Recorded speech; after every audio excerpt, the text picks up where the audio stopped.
Халык җырларына ошатып язу дип түгелмени? Һич алай түгел, дидем мин. Сара ханым халыкчанлыкның нинди мәгънәдә йөрүен үзе дә яхшы белә. Бу төшенчәне мин киңәйтебрәк аңлаттым. Сез халык җырларын турыдан-туры үз әсәрләрегезгә күчермәйсез бит, шулаймы? Шулай.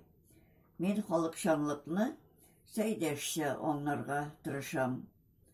Тик халыкчан дигәннән, халык та мәңгегә бер төрле генә булып калмый бит. Ул да үзгәрә. Берәр мисалда китерсәгез, дидем мин. Мисалы шул, Карурман җыры чыккан заманнарда халыкның тормышы башкарак, җырлары да сагышлырак булган.